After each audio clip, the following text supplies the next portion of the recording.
So today is our topic is um, resilience in real estate, thriving through market uncertainty. And I guess today we have a little bit of uncertainty in our market, but not horrible. Um, so, Catherine, we'll start with you because you're the first one there with your pretty little French face.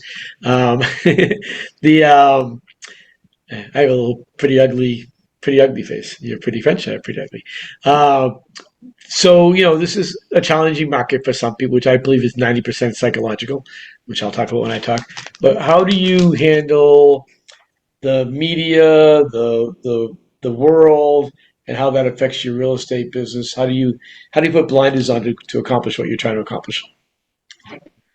So in my case, I have this forever positive attitude where I just ignore everything on the news, which I don't know that's the right thing to do for everyone, but it works for me because I need to just feel always very positive and not worry about anything else in the world. I do believe that as long as you take care of the people you love, you take care of your clients, everything is going to go super well. So that's kind of my philosophy. But I have to say, I went to vacation for months in France, came back. My assistant was leaving. I had to really focus into finding a new assistant.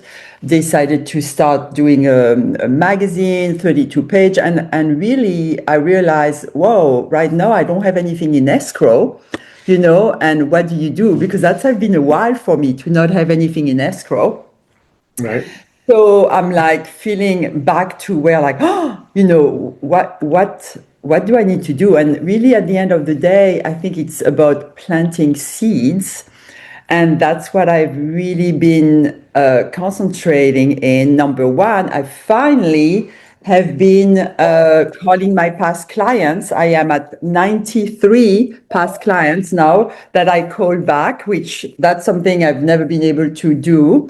I've been using the time blocking, which I've never been doing. And then by starting this magazine, which is something that was suggested by you guys, it really put me into connecting with my community. So what I'm seeing now is that I am really just back to the, you know, how do you make things happen? And it's planting seeds in every way you can. I've been calling to get to host open house for other people listings, which I've not done for a while. So at the end of the day, you just have to keep working it no matter what. But in terms of the market, I always feel in San Diego, it's very positive because you always win when you buy in San Diego, ultimately. And yeah, so I just keep it really positive and don't take too much attention to the news. Cool. Yeah. And it's funny, you said something that I think is really important. So basically, you went back to basics. Yeah. Yeah, I'm like, So what the so heck? I have no escrow. I yeah. have two off-market listing, but I have nothing really concrete. And you know what? You just have to go back to how to I've make it seen happen. a lot of people over the years, in real estate who have been very successful. They do Yeah. really, really well, and then all of a sudden they don't Yeah. because things change, their mind changes. Their systems change. Like you have a system that's very, very perfect, and then you go, well, let me tweak that a little bit. Well, that tweak costs you sales, things like that. So when I coach agents, first thing I do is like, you were selling 40 homes a year, now you're selling 10. What changed? And then I bring them back to basics. Like, let's go do what you did when you were doing 40 homes a year. It's not hard. Yeah. Yeah. Cam, what do you got, bud? Hey guys. So the great topic, obviously. If you've been coming to these calls for any period of time, you have heard from me, obviously, being here in Southwest Florida. I think the New York Times ranked one of our cities, Cape Coral, as the worst housing market in America. So woo, we won. But it's been tough down here. It's been tough down here for a few years. Um, The catalyst obviously was a few years ago. The hurricanes hit, and that was kind of it stalled, the boom that we were going through, which was at the time the biggest in the country. So, like I said, if you've been coming on this call, you've heard me. I've kind of broke this down quite a few times, and hopefully you're starting to get prepared. And most likely you're starting to see that nationwide slowdown creeping into your market. I know I have teams in different states that have reached out to me, and they've said, we're starting to feel that. A couple years ago when I was talking to them directly, I got a lot of that. Well, it's not happening here. It's booming here still, and that's awesome. It's like keep rowing the boat, But now that some people are starting to feel this, you really need to go back and just revisit your goals, because your goals are what's going to drive you. But you need to ask yourself some really important questions. And the first really important question, and I'll just do it because we're on this call together, is, does what I am personally doing, me, Cameron Smith here with NextGen and my personal business, the Smith Group, does it actually affect your business? And your answer should be no. The answer is no, it doesn't. I can make 200 calls a day and it's not going to get you any leads. It's not going to turn your business around. It's not going to make you successful. So what does, right? And this can be taken to any aspect of what's going on right now. It's terrible, obviously, but you look on the news. Does that actually change your business today? Now, some of it could. Interest rates obviously do. We got to work around those type of things. But the truth is, we are a lead generation business. And if you're not generating the leads, you're not doing what you need to be doing to have that steady stream of business right now. It doesn't matter what's going around in the world. It doesn't matter what's going on in your market. It doesn't matter, because that is the foundation. Like Mitch just said, it's the basic, it's the ground rock. So during uncertain markets, I always tell people, you can't change the world. That's just the fact of it. But you can change what you focus on and what you put your attention to and where you spend your time. And that's going to be the difference. When the market turns bad, you guys, there will be agents in the street starving, literally. It's terrible, but that's just how it happens. And if you want to run out there and have your hair on fire and pretend like the world's ending, you can. It's up to you. Or you can do what we've all done, and that's going to be refocus, figure out what's working and what's not working, because things are going to change, right? In buyers markets, you want to be spending your money to find buyers that are ready right now. In seller markets, you want to be doing the same. So you need to be constantly looking for what's buying or what's working in your market, and target that. Now, the trick to all of this, you guys, and I said this, I think last week or the week before, is when you're working or when you're doing your prospecting, stop trying to only find the yes, or I'm going to buy in the next 30 days, or whatever it may be. Change your attitude to start trying to get as many no's as possible.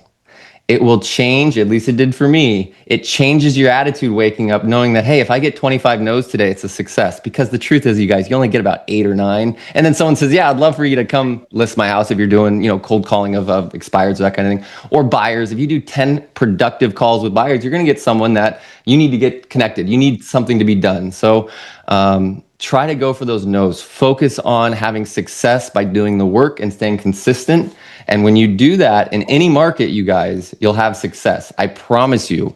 Last year, even though it was a down market for us, we were able to double our overall production volume, even though it slowed down. Now, the truth is we worked a lot harder. We busted tail. But anybody can do that as long as you're not the one that decides to spend your free time running out in the streets doing stuff that you can't change. There's nothing you can do to change what's going on. The one thing you can do is change how you're focused on it. So that's what I got to say. Momentum builds momentum. Go get positive momentum. If you need positive people around you and the people around you are saying it's bad, well, they're right. Whatever you believe is right. If it's the end of the world's coming. If you think that it's a time to be prosperous, it is. This is the time, you guys. When the markets get more challenging, you have more opportunity. I'm telling you, I promise you. The amount of people that we had down here that were calling and hustling and out on the streets doing TikToks and all that stuff during COVID was triple the amount of people we have now. It's easier, but you got to be the one to go out and do the work. So that's what I got. That's great. Yeah, and there's, and I tell this to agents all the time, there's no such thing as a bad market. there's an adjusting market and a different market. There's no such thing as a bad market. People are still buying homes. It's just a matter of you're going to be the realtor or not. Our numbers here locally are only off 3% in sales over last year, actually over the last couple of years. And so our sales aren't off. It's just we have more listings. So things will take a little longer to sell since we make adjustments, right? All right, we got Mr. Lurch. Where are you, Craig? Look up there. Mr. Philadelphia man. What's up, Billy? I'm up here. Here you go. I'm up in the upper level or something like that. I don't know what is the euchre seats up top here. Hey, you know what? One of the biggest lines I always say is control your controllables. You know, nobody can control the things that go on in your life or your mind except you. What you let in is going to affect it. There's toxic people. Go over there. And including other agents and all that stuff. I'll be honest, in the past week, I've had a lot of coming to God conversations with a lot of agents that I think are either jackasses or I think we have some good alliances and they've crossed lines. And I've decided to have the sit down with them and say, you're putting too many holes in the fence. Because when we pull the nail out, the hole's still there. And I'm not sure we're going to keep doing what we're doing together. But as far as yourself, you know, there's a lot of positive. We can all be as positive as we want. But if the people around you aren't positive, it's not going to rub off. You know, it's get rid of those things around you. As far as a market, you can't change a market. A market's a market, Mitch. You said that. Bottom line is you got to roll your sleeves up, figure out what it's going to take to do it, and get in the fight. It could be more marketing or mailings. If you don't have the money, then it's picking up the phone. It's knocking on the doors. Gail DeMarco is a perfect example going into a brand new market after 2.5 years and doing $42 million in sales. Okay, after going from a big team, she narrowed it down. From 3 weeks ago in our conversations that we talked about markets changing and what should we do, I went in and looked at everything that we spent money on. And if it didn't produce it, it got fired, it got done. I went and renegotiated some of the subscriptions that I've got that we use with some of the vendors. And guess what? They were using our prices just because we're there. I said, good, I quit. And they're like, what do you mean I quit? I said, if a new person comes in, what's the cost on that? And they're like, it's this. I said, then why am I paying more? Well, you've been with us longer and you just keep getting increases. I'm like, okay, good, I quit. And they're like, you can't just quit. I said, yes, I can, because I'm going to come back in under a different name.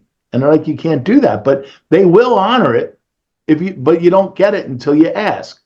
So we went across the line and we cut about $4,000 in monthly expense in BS that we were too busy being busy not to look at. So just giving a little idea. So if you are a little quiet, go work on your business and in your business of your financial part, and you'll get clarity there. Go and clean the people up that I did.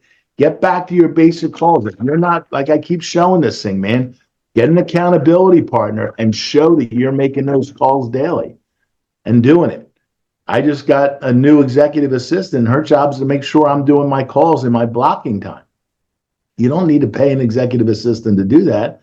Make somebody else your accountability partner. There's enough people on this call that can use one also. Text and say, by the way, here's my screen. I just got done. I just work off of each other. All right.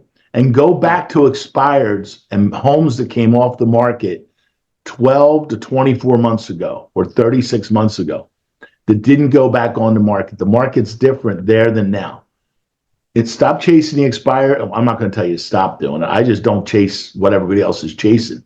We're now chasing expireds that are 12 months to 36 months old because most people don't think about that. And we're sending them a copy of their multiple listing and kind of showing them some mistakes that were made in it. And then saying, this is the different market. You want to talk about this market, call me. So take the MLS sheet, write notes on it, do a note and get it to them. So those are the things we're doing and we're getting results. We're going the opposite of everybody else. We're cutting costs and we're chasing old time business. It's that simple.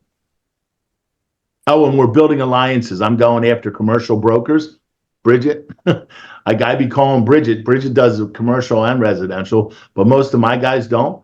I'm calling those commercial brokers and I'm saying, hey, let's do an alliance. I have no problem paying you 30% referral on all your family's business that needs a residential realtor. Why don't we co-market something, build something you can do residential and then refer it out to me. Here's my link for residential and family. So just letting you know, these guys don't want to do it. They hate it. It's too emotional for them, but they know people to do it.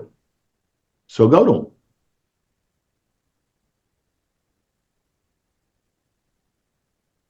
That's it.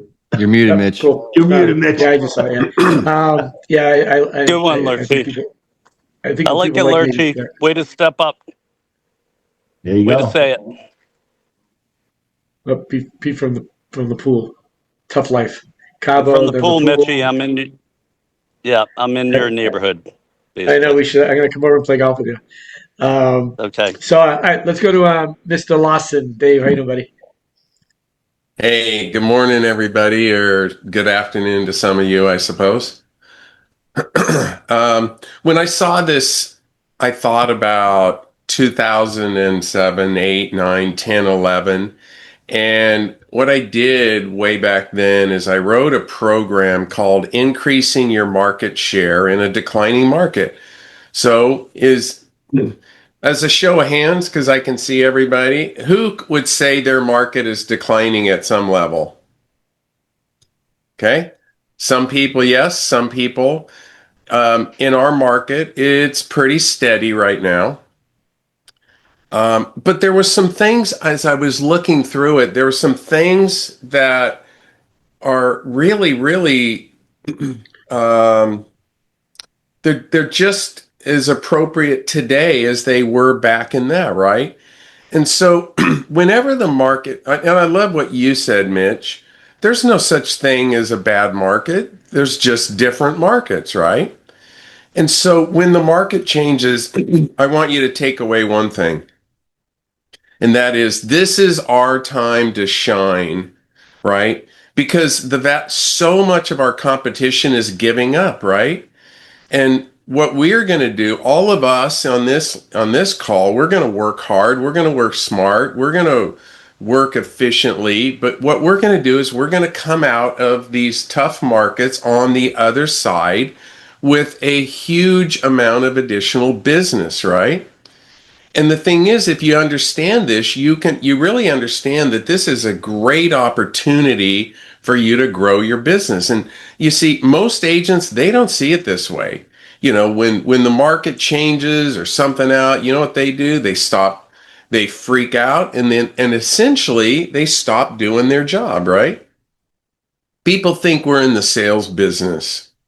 I have to disagree. I think we're in the lead generation business, right? We have to have a lead before we can sell them, right? And the first thing that happens when things get tough is people stop doing their number one job, which is lead generation. The other thing is, when the market gets tough, I get kind of giddy and giggly and all happy. Why? Because I know what happens. Our competition dies. Agent licenses begin to drop. New licenses slow down. Over the last, during COVID for a while, and especially in the beginning, and then the recession and blah, blah, all that stuff, right? Basically, a half of agents quit, right? And there's a lot of agents. What's the stat? Who on the call told me the stat of how many agents did not sell a home last year, or only one? I can't remember who it was, but like 60% of the agents sold 0 houses or one. Well, if you ask me, those people, they're out of business. Just no one's told them yet, right? So what it does is essentially it leaves a lot of business for us and we're gonna not only survive through this, but we're gonna really thrive, right? And when is this gonna change? When's the war gonna be over? I don't know. Is it next week or is it next month? Doesn't matter, but what we can still do is do our job. And it's this widespread, Lurch, you were saying you're talking to agents, right? And they're all down in the dumps, right? This widespread negativity among agents. it just it just means that they're unable or unwilling to adjust to this new market or what's going on. So if that's the case, so I wrote down a few ideas. What do we want to do? We want to double or triple the amount of listings that we take, right? Why?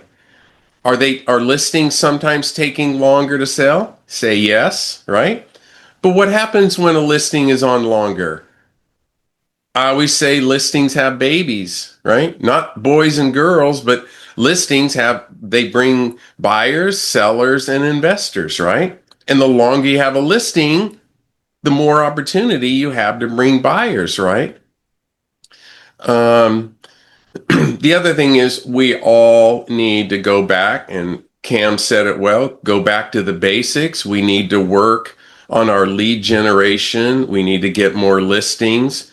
It's been mentioned here, there's more expired listings. And I just taught a class for EXP Luxury, and I was talking, and Lurch, you took the words right out of my mouth. You say, if you're going after high-end listings, don't go after the ones, you can go after the ones that listed yesterday or today, but the ones that are 6, 12, 24 months, those are some of your best opportunities. I'm only repeating it, Craig, because it's so important, and sometimes we need to hear things more than once, right? The other thing about what we're finding is there's less for sell by owners, but there's a lot more properties that are coming off the market. And if there's more opportunities, then go get them, right?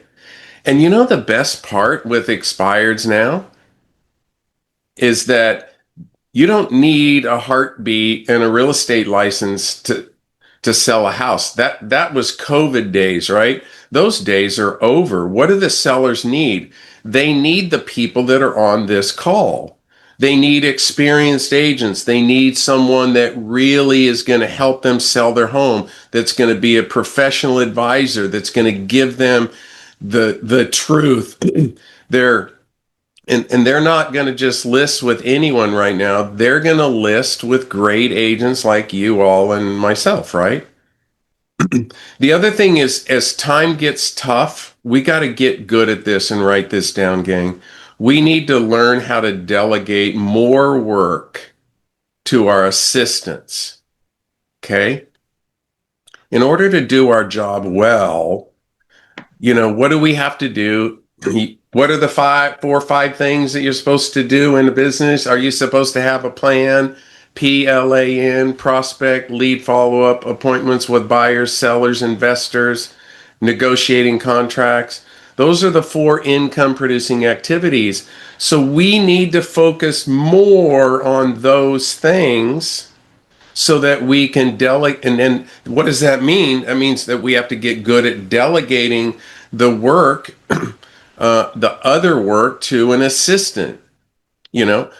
I make way more than $1,000 an hour when I'm doing lead generation, and I pay $25 an hour to my staff to do those things.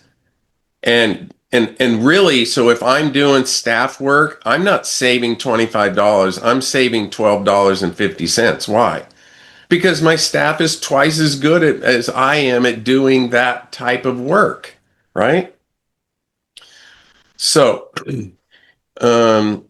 since we know our main job is to prospect, do lead follow-up, negotiate deals, take listings, show buyers, write contracts, stop doing the time-wasting activities, right? Next thing I wrote down is we need to get we got to get better at pricing property, because when the market changes, we just need to get better and better at pricing properties. So we're not going to be able to get away anymore from taking prices or listings that are way overpriced and hoping the market catches up to it, right?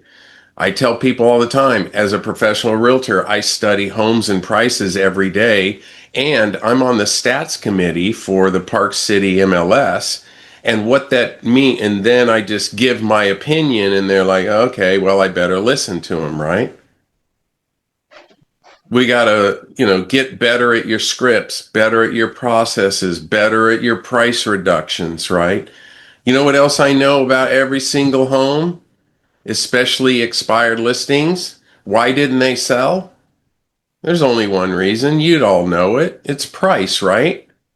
So if we know it's price, get better at price reductions, right? You got to be an expert in your area. We're in a pros market, gang. No, we're not in a amateur market anymore. You need to be an expert at market stats. And the other thing in this market that you should do, if you're a listing agent, do this. Adopt the other side of the deal, right? What does it mean to adopt the other side? So you're a seller. You've sold 123 Main Street. And now what happens? What happens when the buyer's agent closes yesterday and gets paid next week? Well, at EXP, you get paid in an hour, but everybody else gets paid in a week, right? But what happens then? The vast majority of those agents, they don't talk to the client, right? So one of the things I've done is, what title company did they use on my listing? My title company. Does my title company know the phone number and the contact of that buyer? Yes. So you can get it. And then I call them up. Call them up in a week or 10 days after the sale. Hey, Mr. Buyer, 123 Main Street. This is David Lawson. I was the listing agent. And, since I know this home, I'm just wondering, do you know, or do you have any questions about the house? Because I'm very familiar with it. And sometimes they say yes or no, like, do you need to know where the water shut off is, or the power shut off, or how to drain in Park City, we have to drain our, sprinkler system. You come up with things like that, right? And then you call them in a month. Hey, just checking in. Guess what? Call them at 11 months and say, hey, David Lawson here. Or you call them throughout the process. At 11 months, why would you call them at 11 months? Mr. Buyer, I don't know if you remember, but I paid for a home warranty and there's only 1 year or 1 month left on the home warranty. So is there anything wrong with this house or anything that you need? Guys, if you do this and you talk to the people, guess what? I've had people after 6 or 8 months, they call and they call me back, and now they refer to me as their realtor, right? So, so at the end, become fanatical at your lead follow-up. Don't quit calling people till you get an appointment. Remember, you guys have heard me with my training, yes, no, or maybe. I love yeses. I like nos. I hate maybes. Don't get off a conversation with somebody on the phone until you can get them out of the maybe bucket. Diane, do you want to sell your house in the next year? Yes, no, or maybe? Yes, good, no, good, maybe. Then ask more questions. Maybe is not an acceptable. You got to get through that. So that's what I prepared for this. Thanks, everyone. Great stuff. Can't even talk anymore. That's awesome. You always bring the fire, Dave. Like when I get to be your age, I want to be just like you. Shut up. You are.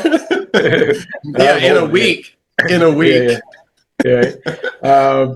Bridget, I see Bridget's making jokes back there. So I don't know what she's laughing at. So, but I'm enjoying all of us here. So, okay. So just quickly back to basics. This is real estate is a contact sport, right? You just cannot get away from that. And I want to say that ignorance is bliss. So when I was doing mortgage loans, wholesale repping, I remember we bring agents in, and the agents, a lot of them that was seasoned for a long time, we would know the market really well. And we would find like, or I don't have that attitude, but people would start complaining about rates, about this, about that. The market's so terrible. And then you'd hire a new person and they didn't have any knowledge of any of that. They didn't have any knowledge of competitors, and ignorance was bliss. And they would just start making their calls to all their brokers and just start killing it. So there are no bad markets. There are different markets. There are tougher markets. Be the one to win the listing because you are visible. Stay visible, keep planting seeds. If you don't have any business, go out and tour 3 homes, every single caravan, any vacant home.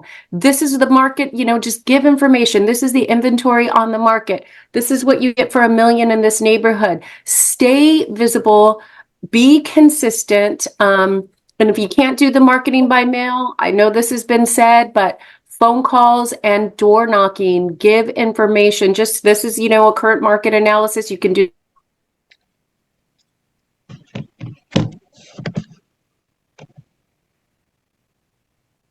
Bridget, did we lose her? Do that really inexpensive, EXP has free, just call your clients, anything, any type of vendor to help with anything. And then, give them a couple opportunities, but just see what their needs are. Give them a CMA if you're door knocking. And there's a lot of methods to door knocking. Maybe we should, bring that back as a separate study, because the ones who are visible and staying in front of everybody are going to be the ones that are called.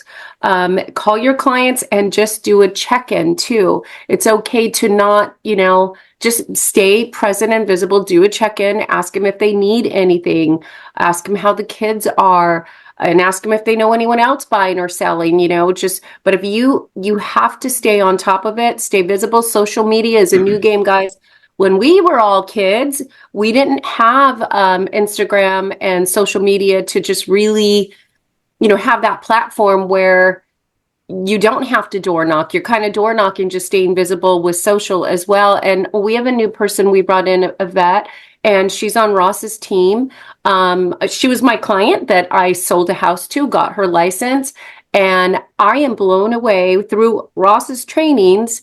My mind is blown because every time I open Instagram, she's touring 3 houses on social, right? Reposting other people's stuff. She looks like the busiest agent in the world to me, and she hasn't done a deal yet, but she has plugged in, committed to being consistent. She even has a brand new baby, like 3 months old. So if she can do it with a brand new baby, anybody can do it, right? On the weekends, she's visiting open houses and she's just posting constantly. And that's what we have to do. Door knocking, pick your farm and be consistent in that farm. It doesn't even have to be a lot of homes, 50 homes, 100 homes, but hit them.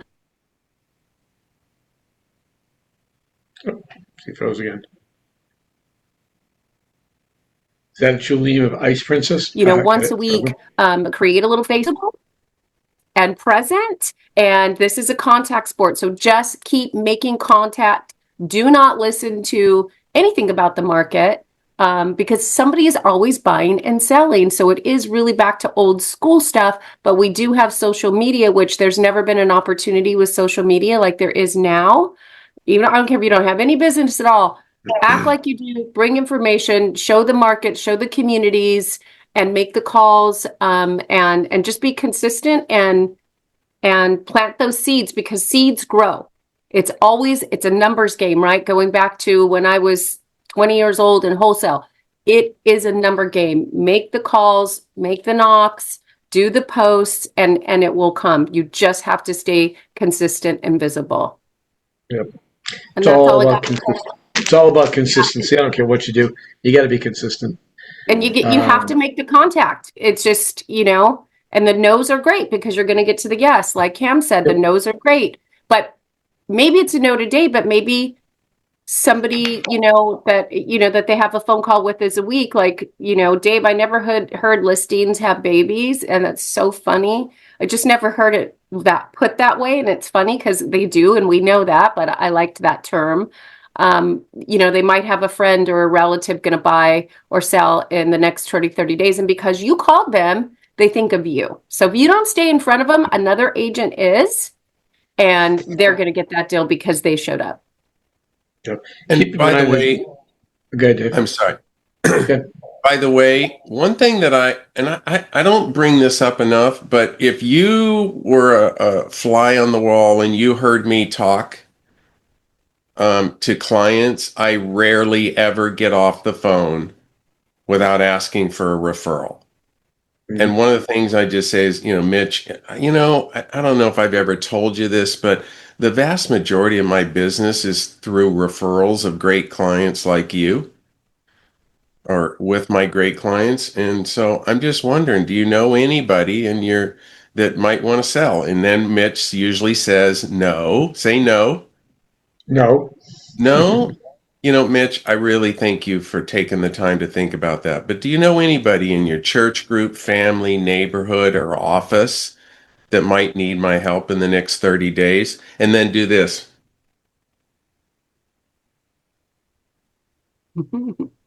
Shut up for 7 seconds when you ask that question.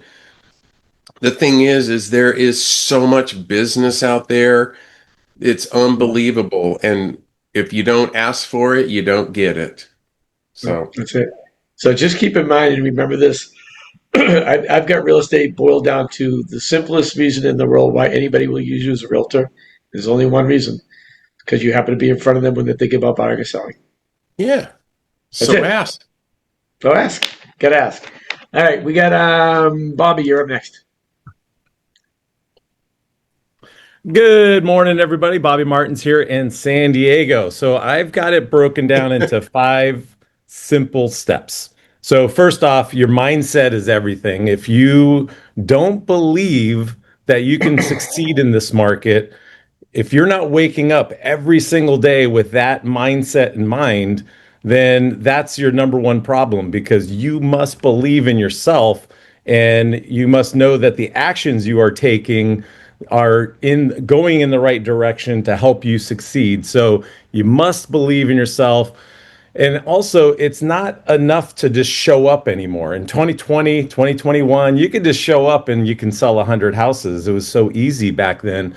So now it's about showing up and every single day trying to be a little bit better version of yourself every single day, learning something new. I mean, we got AI happening right now, and I mean, I'm just blown away by all the different programs that are out there. I'm trying to learn all of it as much as I can, but obviously I'm not a coder. I'm not, but you don't have to be anymore. These things they're making it so much easier. So, you got to be diving into these things. The actions you take right now matter more than ever. So if you aren't showing up every single day and you know exactly what you need to do every single day, then it's going to be very hard for you to succeed. So I've got a little thing that I've done for years. It's basically a list. I change it up all the time because obviously you get bored of the same thing. But make a list of everything that you want to do to win the day. So what's important now is an acronym that I've been using for a long time from Lou Holtz, who just passed. Win the day has helped me basically do exactly that, win the day. When you know what is a winning day and you have it written down, your personal stuff, and I'm talking about, gym, eating right, all those things that you need to do to be successful in your personal life, you have it written down, you look at it every morning, you look at it every night, and you are simply just going right down the list. Did I do this? Did I do that? I didn't do my evening walk. I better get my ass out there to go do my evening walk, because that's going to help me win the day. So now the next thing, you got to go where the deals are. Okay. Obviously, there's not a lot of people moving up right now. They're staying put. My whole niche is moving up, moving up and moving down. We're doing some move downs, but not a ton of moving ups. So what we're doing is we're going where the deals are: death, divorce, and distressed. I've got a couple of foreclosures that I'm working on. We're saving people from getting their house foreclosed on again, which is something I used to do back in 2008 through 12. Those deals are out there, but you need to know where to find them. So talk to your title rep, get the list of distress, start calling them, mailing them, knocking on their door, letting them know you can help them save their house from foreclosure. The last item I will say is you got to know your value proposition. If you don't know what makes you special as an agent, and if you can't convey that to people on a daily basis, hourly basis, you meet someone, you start talking to them, how can you convey your value proposition? Because, up until recently, we were all the same. But now with the recent changes in the market where you have exclusives and all these different things happening, you have a narrative now that you can basically show that you are different than what maybe the market is doing right now. So highly recommend sitting down, make a list of what makes you great as an agent, and then stick to that value proposition, and then role play it over and over and over again until it just flows out of your mouth like just easy. Okay, so that's it. Thank you so much. Bobby, I got a question. Go for it, buddy. You mentioned some divorce. Like in death, they post probate and all that stuff. Do they post when the divorce is filed in a county?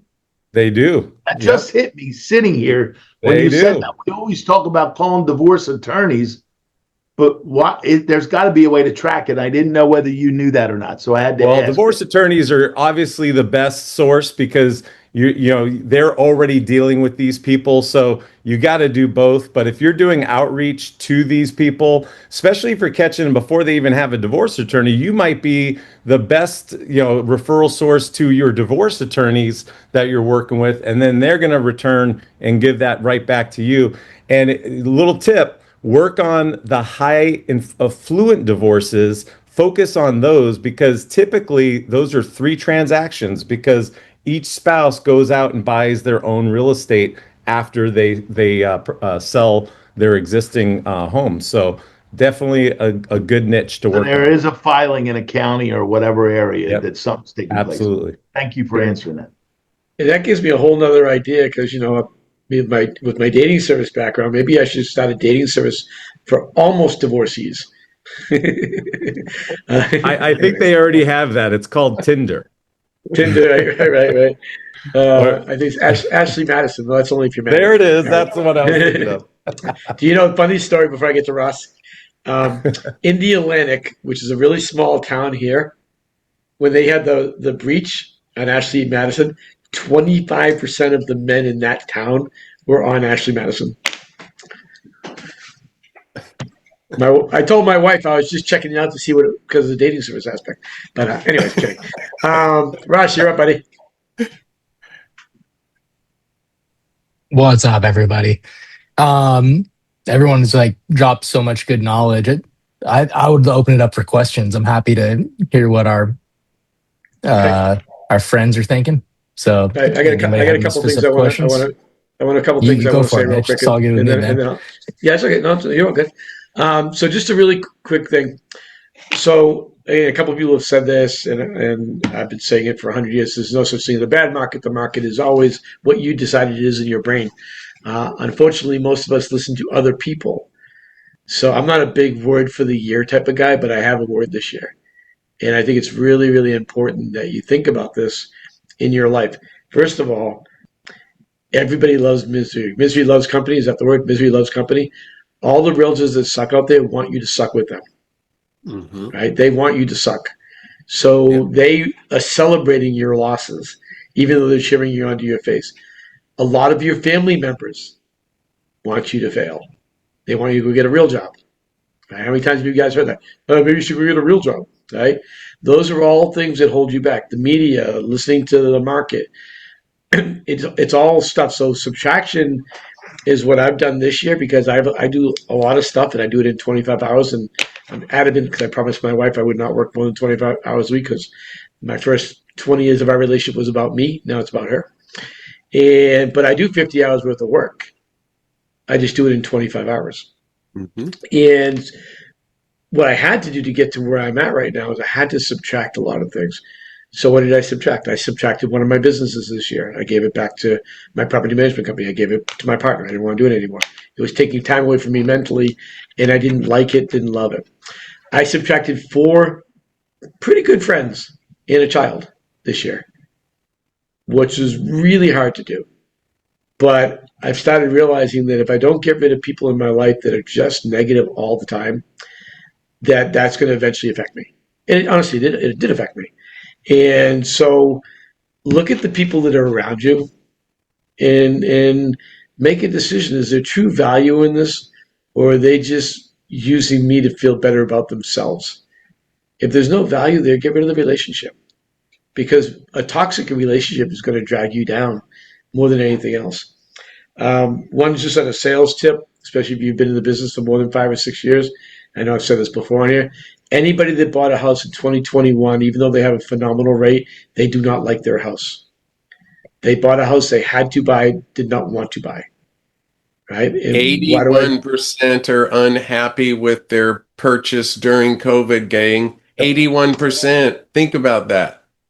So 2 things you can do. If you have the customers back then, you should be talking to them. And in the conversation always, so how do you, I said you bought the house in 2021. How you still liking the house? Well, not really. We don't really like the house anymore. That was my feeling, because you had choice of 3 houses last time. Now you have a choice of 400. Let's go look at more homes. And then people will ask you about the price difference in there. The 2.8 interest rate they have. Say interest rate doesn't matter. You're going to get the house a lot cheaper than you would have got it back then. Also, on top of that, they've doubled or tripled their value in their property since they bought that house. So they've made plenty of equity to pull out of that house to go buy another house. Ultimately, going back to basics is so important. I made all my money in open houses. Best gold mine there is right now. I'd really be thinking about open houses anywhere where the buyers are, because the listings in most markets aren't selling quickly, and pre-approved buyers are gold. So I'd be definitely looking at pre-approved buyers. All right. I guess we got everybody here. Okay, we're good. All right. Anybody have any questions about their business they want to ask anybody on the panel, or struggles they're having with, or Randy, if you want to pop in there, because I didn't see you there. Sorry. Yeah, I'll add one thing, and this just happened yesterday. Well, it happened a few days ago, but then I had a listing appointment via not a listing appointment. It's really just a conversation first. So here's what happened. Basically, I do quarterly reports. So to my past clients and any future buyers or people we're working with, they get added to this, and it's not some massive list. And I send them a quarterly report. I don't do anything monthly or weekly. It's once a quarter, and it's a deep dive into the San Diego market, right? And any new laws they should be aware of that might impact them. If you're a landlord, if you're looking to buy or sell, anything like that, I spend time researching, and I do it once a quarter on top of the market updates. And I track the open rates, of course, but you still don't, you don't know how it's going to work. But I can tell you, it reminds me over and over again not to stop those activities that you might be thinking like, is this even working? Right? Because it compounds. And yesterday, when we were talking to a past client who we helped them sell and buy 2020, they reached out to us and said, hey, Randy, I would like to see what our house is worth. We think about moving inland again from Alpine, California. Great. Let's set up a call. So we're talking to them yesterday, me and my partner, and she's like, oh, just keep sending those reports. I really appreciate you sending those reports. And I was like, and I crack a joke. I'm like, oh, you must be the only one reading it. Oh, thanks, Barbara, And she's like, yeah, she's like, and make sure that you never stop not including your photos of your family and kids. I love looking at your photos of your kids growing up. I don't have any grandkids, and I love looking at that. I was like, oh man, like this is so cool. Like that just gave me this like, oh, so my next report in 3 months is going to be that much better, right? Because it's like, but I get reminded of that like every now so often when I get this random email, and I think like, I wonder why they're reaching out. Are they reaching out because they remember that they enjoyed working with us, or are they reaching out because I stayed in front of them with my quarterly report for the last 6 years? Not every month. I didn't harass them where they just unsubscribe. It's once a quarter, filled with so much good information and that's what it was with her. I was like, thank you. Like, so just please, whatever you're doing, like, just stick to it. I'm telling you guys, these things work. The things we talk about, you don't ever know which one of these things will hit. And then you get that random call like 6 years later. So I'll stop there. I'll put a link to the examples of the reports because I have my assistant put them on my website. So you can see what they look like, but that's it. That's my input. Awesome. Good stuff. All right. Anybody have any questions out there? Any struggles? Anything we can help you with in any aspect of your business? You got a lot of smart people on here. Not counting me, but Craig's smart. You can put them in chat, or you can just come on and say whatever you'd like to say. By the way, Mitch, if anybody hasn't checked the chat, I just put 20 ideas of 30-second videos or posts that you can do. There's 20 days, there's 10 days, however you want to do it, but there's 20 of them. Yeah, I'm going to switch up the subject for next week. It's not on the calendar, but I'm going to switch it to lead generation. And for my panelists here, what I'd like you guys to do is to bring next week. Look at this. I'm actually getting you guys prepared a week ahead of time. I've never done that. I must be getting stable in my old age. I want everybody to bring 3 lead generation ideas. So I want everybody to bring 3 lead generation because we can tell you guys how to do this. Everybody talking on this panel is hugely successful, right? And I know some of you guys are struggling. And it really comes down, Dave, I think you said it first. It's the first thing I start up when I speak around the country. The first thing I say is, what business are we in? Everybody says the wrong thing. They say, we're in the people business. We're in blah, blah, blah. No, you're not. You're in the lead generation business. If you have no leads, there's no people to play with, right? So I think what I want to do, I don't remember what our thing is for next week, but let's do that next week. I think that's really important for all of our people is let's everybody bring 3 lead generation ideas that have rocked it for you. And you might want to put down 5 or 6 because you're probably going to have people say things you want to say. But put down as many as you want, but let's keep it to 3 when you're speaking, just so we can get through everybody, because I could talk about lead generation for 7 hours. So, all right. Anybody else have anything else they want to add before we hop off? I'll jump on real quick. I wanted to give you some takeaways that I got from Cabo, just real quick. I'd never heard Tom Ferry speak before, and this is just what I think we all should hear right now. If you want to thrive in any market, then you need to be working on your business when the clients are knocking at the door. So today, if you're a little slower, if you're few and further between each lead that you generate, work on your business. Don't give up. Don't sit there looking at your phone hoping it rings. Go create something, because we're now in a creative generation of real estate. So here's some things that I want you to go get involved with and play with today. And this is what you need to implement. This isn't my idea. I'm doing this, but I got it from somebody way smarter than me, Tom Ferry. So here are the apps on your desktop for AI solutions that you should be working with every day. Okay. So Claude. Have you guys switched from ChatGPT to Claude yet? Anybody do that? Do it today. That's number one. Yeah. Okay. Well, it's now the best large language model. So go for that. Perplexity, Grok, Grok, Gemini. You guys know that one, right? Prompt Cowboy AI, promptcowboy.ai. Anybody seen that one yet? Great for creating prompts, obviously in the name. HeyGen, this is something that I'm having to really twist my mind around. Do I want an AI twin? It's crazy to think, but I'm seeing a lot of creators do it, and that's how they're getting their millions of views, because they post 20 times a day without lifting a finger. Work on AI workflows. Descript, DE Script. You guys all know Opus Clips, Canva. 11 Labs, and then Notebook LM. I'm sure you guys know that one too. These are all things that we can use together to build workflows for your business. And what is this all trying to do? Automate your social media, automate your workflows, possibly create AI agents that are doing jobs that you shouldn't be doing or you're paying a VA to do, these are the things that we need to be focusing on. I'm jumping into that space now. I owe it to my team. I owe it to my clients to be better. I owe it to myself to create more time. So those are the things that that was a big slide takeaway from Cabo. If you guys haven't gone to Cabo, I would suggest going next year. The information was wild, and the amount of connections I was able to make in a small amount of time was enormous. I'm co-sponsoring agents across the country. I'm sponsoring new agents just from a 4-day event. It was like a 3-day event, but I was there for 4 days, 5 days. It was fun, and it's fun to work with people. So that's essentially my takeaway.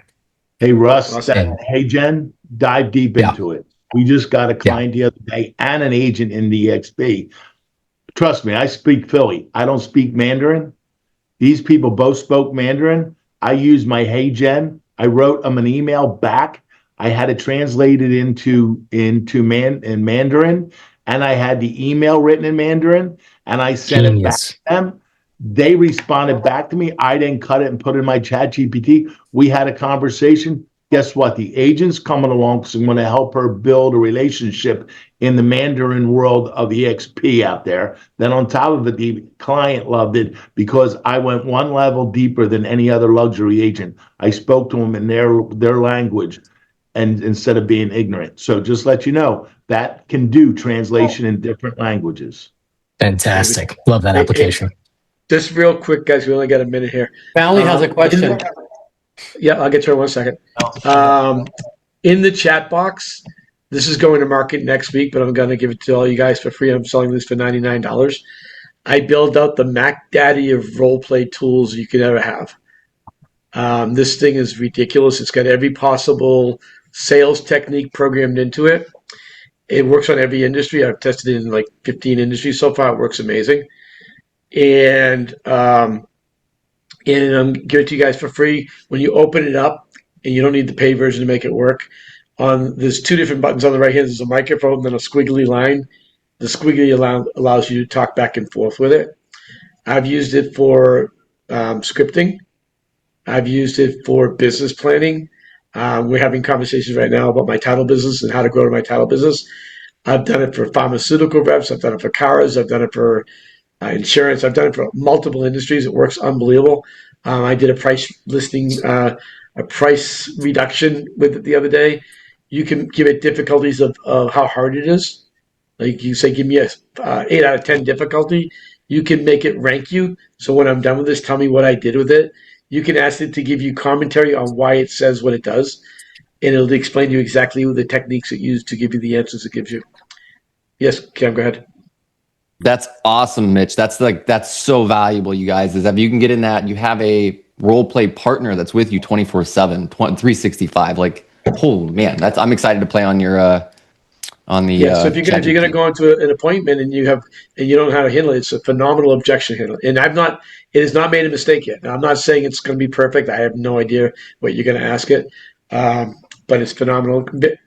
Valley, did you still have a question, or you good? You good? Okay. All right, 1 o'clock, guys. Okay, one thing, good. Last thing, guys, is remember, everyone, you have to be doing the basics and staying consistent. AI and all of this tech is so valuable, so awesome, but it's for productivity. So if you don't have any production right now, let's get that spinning first. Let's get you busy and then add on that AI to make you more productive. Because I'm going to tell you guys, I've been spending the last 2 months on AI as well with you, Ross, and it can take up all day. I mean, I've been spending 11 hours straight sitting in front of the computer doing AI. That's not productive. So make sure you got your production, your consistency, you're doing the stuff you need to do every day, and then start adding on that AI to make you more productive. Yeah. All right, guys, 1 o'clock. Have a great week. We'll see. Remember, lead gen next week. Bring your lead gen ideas. Bring Talk to you 3. later. What's that? Oh, bye. See you guys. All 3, that's right.